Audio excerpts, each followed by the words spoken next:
told us he spoke at the end of the second period and probably went out and had maybe your best period of the year after that. Talk about the third period, what you guys did well to earn that.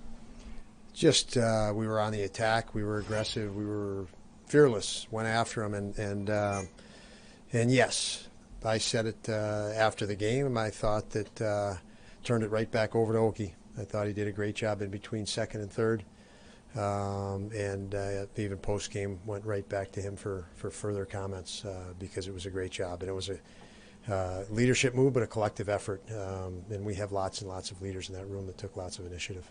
What do you think about the way that even when you're down to 10 forwards, a lot of guys just did the little things, whether it's Dylan, getting to that puck late to draw the penalty, or what Peyton did throughout the night? Key. Obviously we've gone 11 forwards and 7D, and part of the benefit and bonus of that is, these are the guys fight through and find a way. And, we stuck with that group and for that fight tonight, obviously. And then with Zemgus going down, guys had some high minutes, but when you have 11, you can use, Tuck more, you use Skinner more, you use Middlestead more. So, there are some advantages to that where guys can get in a quicker rhythm with fewer guys, and I felt that was the case tonight. You said playing fearless in the third period. You had gone 5 periods without a goal against that team this year. I mean, that second intermission, how much desperation or fear did you feel in your team at that point when you're down 2-0? Well, I felt our team was a little very competitively upset. There's other words to describe that, but they were not happy in a very competitive manner, and were ready to take more initiative. And that was, I don't think they were conscious that they hadn't scored in 4 periods. I think they were very conscious that they felt they should have scored already and determined to score now. And that was evident by the action in the third. Did you feel the one line that was good all night was the Krebs line? It seemed like right from the start they were going fast and creating opportunities, especially Peyton. I mean, he looked really on his game. Did you feel they were on it all night? Yeah, I thought all the lines were pretty good tonight, but absolutely that line was certainly elevated, and they generated more tonight. And obviously Kyle with a big goal in the third, Akposo, and yes, they were good. Is there an update on Zemgus?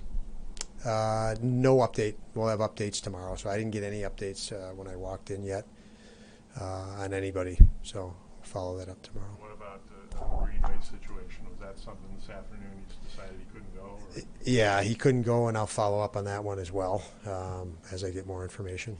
Now, you talked today about how you'd have preferred to go 12-6. You explained the 11-7.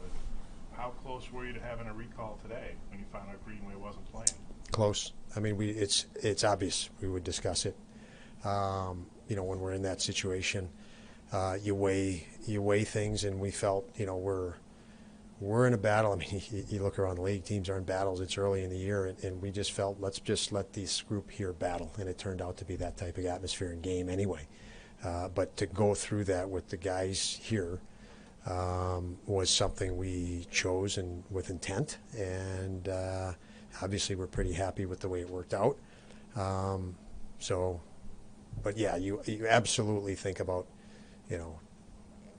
should you go 12-6, and you're weighing it both ways.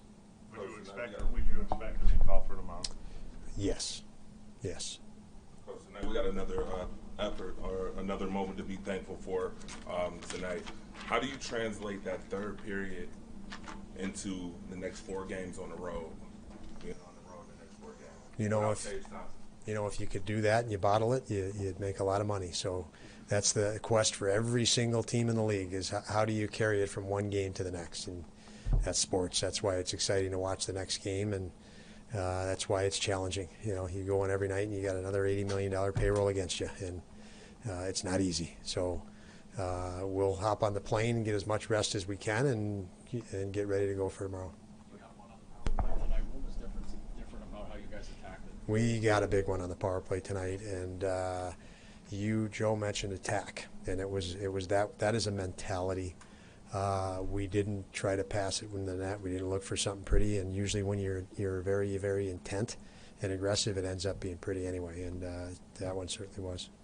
The way Luukkonen played, especially late, keeping that a close game for you guys. Ukko was very, very good. And where I think he was, what I liked most about him being very good is his confidence. He looked extremely confident. I thought our defenseman did a nice job again, certainly on the back sides of him. You know, he covered pucks in front of him when and this is a team that scores a lot of backdoor goals and backdoor plays, and I thought our defensemen were very good in that area around him and allowed him to just focus on directly in front.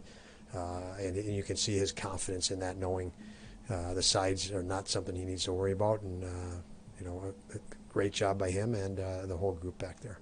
Have you decided on Eric or Devin, or is that something you decide tomorrow? Tomorrow.